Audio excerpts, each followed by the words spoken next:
Internet, welcome back to... Oh, God. I can't even do a fucking intro. Welcome back to probably one of the most frustrating games I've ever played. Now, I'm a little raspy. I've been getting a little sick.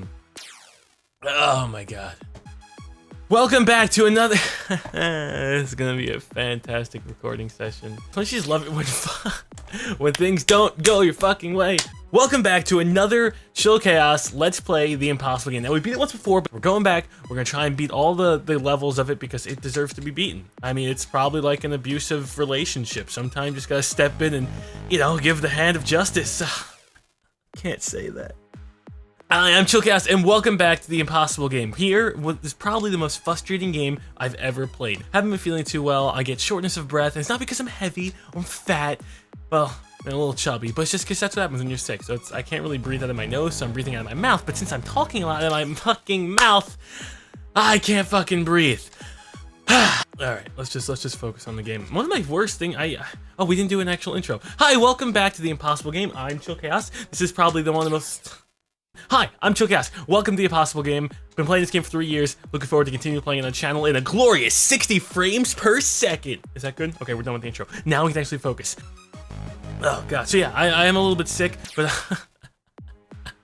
fuck it, I just won't mention I'm sick, because the minute I start getting negative in this video, the minute you start getting a little bit of negative, the entire fucking world collapses around you. You don't believe me? Look at people. Now this may sound very dark and very upsetting, so viewer discretion is advised. Potential trigger warnings, I have no idea, /hashtag Tumblr. If you are negative and you feed yourself with negative thoughts, and you're constantly fucking negative, then you're gonna surround yourself with with depressing and dark thoughts, and then you're gonna kill yourself. That's what I wanted to say. That is exactly what I wanted to get out of my thought. So it's good to surround yourself with positivity. So after this game, I should go play like My Little Pony Adventure or fucking something that brings me happiness. Which that wouldn't even bring me happiness. No, bring me happiness right now, and I'll tell you what bring me happiness.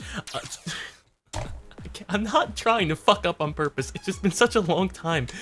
A sausage and pepper hero would bring me happiness, but that is only temporary happiness. It's the same fucking thing. Let's just talk about it for a second. Depression, dark negative thoughts, constantly thinking about those, that probably leads to death. Because then you're like, oh, well, I'm fucking surrounded by negativity, I might as well off myself, which is a bad thing. Don't do that, because things can get better. But your bit of happiness, in my example, a sausage, pepper, and egg hero, which gives you temporary happiness, but then sadness after because you realize you just fucked yourself. Seriously, it's like, what's that, 3,000 calories? I can't eat for a week now? Popcorn makes me happy, okay? But then, like, and so happy we'll have like 2 buckets of it at a movie theater. Now you may be thinking, Chilled, that's not good for you. I'm aware it's not good for me, okay? You don't gotta tell me it's not good for me. I'm not stupid. I mean, it may seem like I'm stupid with some of the game fucking decisions I decided to play, but I'm not, I know. It's like fucking 6 days of saturated fat. I'm aware it's bad, but it makes me happy in the then. I need to find something that makes me happy in the then, the now, and the future. You know what does that? Not working out, because working out, no one's happy when they work out in the during. They're only happy after when they look at the body. Okay, hold on. I need to focus. Fucking, let's not talk about shit. Let's just be friends. Oh, fuck. Come on. Oh, God. Happy thoughts. Halo. Ah, fuck, the servers aren't working. Call of Duty. Ah, the fucking people are cheating. Assassin's Creed Unity. It kind of sucks. Okay. Well, we almost did it. We almost had a full, cohesive, happy thought moment. And it would have been beautiful. It would have been... Oh god, it would have been so fucking beautiful. Oh, so what were we talking about? Ah yes, positivity. Positive thoughts. I'm gonna lose weight. I'm gonna be happy. I'm gonna have a successful life. I'm gonna be mayor one day. I'm gonna run for the president of the fucking United States. Oh god, I'm so good. I'm so fucking fuck! I'm just saying that in order to be a positive person, you need positive thoughts. You know, in order to have that change, you need to channel change. Right, you know, and I guess I can almost say all YouTubers are this is my heart right now. And I guess I can almost say like all YouTubers are probably kind of the same. You know, we want something more. We don't want to be as stationary. We don't want to be seen as someone who's just like exists. I guess we want more than that. That's why we're always chasing after new things or new ideas. We're doing something different. Like, I don't know. Would I be okay with doing what I'm doing currently if I knew it was going to be successful for the next 15, 20 years? Like, if I didn't change a damn thing? Yeah, maybe. But would it get boring and, you know, I don't know. I'd have to... I feel like your work has to give you meaning as well. I mean, that isn't to say that you can't find meaning elsewhere, like in relationships and like hobbies and stuff, but I really feel like in order for you to be really fucking successful, your work has to kind of help you out a bit. Like you have to enjoy what you're doing. It's gotta be like, I'm making a difference, I'm a positive force in the world. And sometimes I do feel like that. Other times I feel like I'm insane just doing this stupid shit over and over again. But sometimes resist. Whew, you're sick, you don't feel well, resist. But sometimes, you know, you get stuck in the rut. I'm not saying I'm stuck in the rut. Don't think I'm stuck in the rut. Oh God, I'm stuck in the rut. No, I'm not. I'm just getting pounded in the ass repeatedly and enjoying it too. So that's my life. That's my definition of success. When you can just turn around and just have fun and no one bats an eye. So let's do a quick recap of everything we talked about. We talked about positivity, negativity, success. See, we learned things here on this channel. And if you didn't think you were learning, well then good. I tricked you. That means I'm the best teacher ever. You know, a best teacher is someone that can literally like deceive you. Well, that sounds bad. A teacher shouldn't deceive you, but they should deceive you into thinking. If that makes sense. Like, or at least critical thinking or just learning, you know? If they can make thinking and learning fun, well then they're the greatest teacher ever. Unless they happen to also be a pedophile. Then they probably should get that fucking revoked. As they say, pedophiles are fucking immature assholes. That goes, it's a double entendre. It's an awful type thing. Anyway, what are we trying to do? Well, we're trying to learn. We're trying to open our eyes up to society. We're trying to view the world as a non-black and white slate. Ah, yes, we should talk about that. We should talk about, actually, no, it's not. No, it wasn't meant in black and white as color. Black and white is in, not black and white as in, not black and white as in race, but black and white as in problems. Too many times, and this is why I have a deep fear of institutions, why I have a deep fear of governments, why I have a deep fear of ideologies. Too many times, an ideology, or a government, or something in general, will view a problem in black and white. And as you know, if you're over the age of 14 and you've gone through puberty, you've had at least one crush in the world and tried to compromise with that person, then you know the world is not black and white. If you've had friends, you understand the world's not black and white. There's so much gray area, and to draw these fine lines between what's right and wrong, or what's acceptable and what's not acceptable, and what one person can do and what one person can't do, that seems so crazy to me. Like, that's what I hate the most. Like, when you're trying to compromise with someone, and they're fucking stuck on a decision. It's like, I didn't come up with that decision. My mind came up with a different answer than your mind, and yet I'm not crazy. So why can't you listen to me and we could talk about it and compromise? Because obviously you're seeing the world as black, I'm seeing the world as white. There is a gray area because we're both not stupid. Well, you may be a little bit stupid if that's the fucking decision you're coming up with, but you're not completely retarded, and I trust your decision-making abilities. So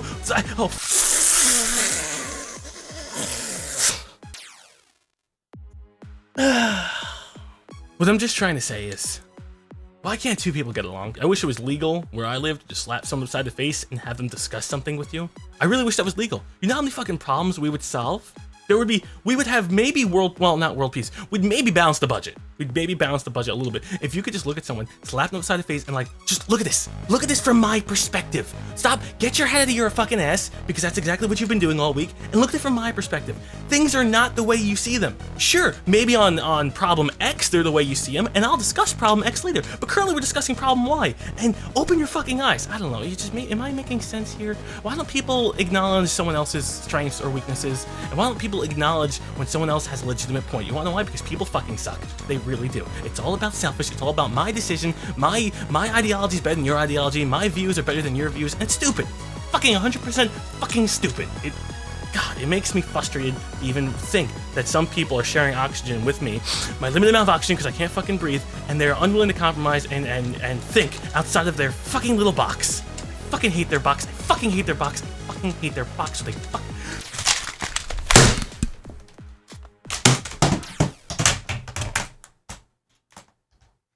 You know what internet's like? And I'm sure you've dealt with it. It's like high school 2.0. It really is. I thought I escaped high school. I did my 9th grade through 12th grade. I dealt with the minimal bullshit because I didn't make many friends. Because I'm like, you know what? I have my 4 or 5 close friends. That's all I need. We hang out every weekend. We have fun. That's all I need. I didn't have to deal with bullshit and people's opinions and controversies. I was about to say contraception. I didn't have to deal with contraception either because I was a virgin all throughout high school. But I didn't have to deal with that. And all of a sudden, you get online and you start making other friends, and it just fucking becomes a headache. It becomes a fucking chore. I don't know why. Maybe friendships are supposed to be the chore. Maybe I just have a short fuse when it comes to people. And it could be my Italian stubborn side. I'm like, well, you know, I tend to think I have a good bullshitometer. And a bullshitometer is when someone's talking, you're like, nope, that just seems fucking stupid. I tend to think mine's pretty fucking in tune. Yet when I see other people just spew out shit, and you're their friend, but you're not their friend, you're sometimes their friend, and you want to talk to them about it, but their head's just so far up their ass that you can see their fucking mouth from it, and I don't know. God! Well, maybe I should have been a little bit more appeasing or compromising, but then you just think, like, you look at their point of argument, you're like, no, they're fucking stupid! That's my problem. At the end of the day, I could sum up too many things with you're fucking stupid. I can, and that's my personal problem. I can just look at someone and just be like, no, fucking stupid. Look at that argument. Fucking stupid. So maybe I'm the problem. Maybe I am the fucking problem. And I fucking... Sometimes I get fucking existential as well, which is not a good thought.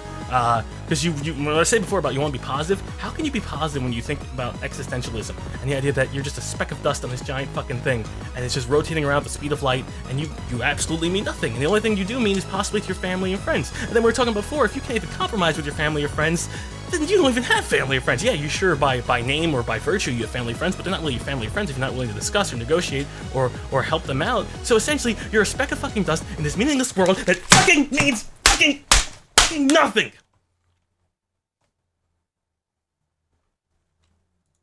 We are all important people. We all have a job to do. People love us. People, they like to hear us. It all has a purpose. Huh? Yeah, you want me to sugarcoat it, right? You want me to fucking sugarcoat it? No, it doesn't have a goddamn purpose. We don't have a fucking purpose here. Maybe we do have a purpose. I'm still 50-50 on that whole, do we have a purpose or not? Because if you look at it from like a non-God point of view, our purpose is to treat the earth as if it's one of us, and we're supposed to live and just be beings and return nature back to the way it was given to us. And if you look at it from maybe a religious standpoint, our purpose is to be good to people, and then we'll live elsewhere for our entire fucking lives. And if you look at it from a stupid point of view, our purpose is to completely sabotage all the resources, fuck one another, and essentially try and keep our name going on. But what I'm saying is, I think I'm still too young to not necessarily make a purpose, make a difference or make a change. I mean, granted, I know I make a change, and I understand that, and people tell me, hey, Chilled, you cheer me up, you make me happy. And I understand I make that kind of change, and that's good.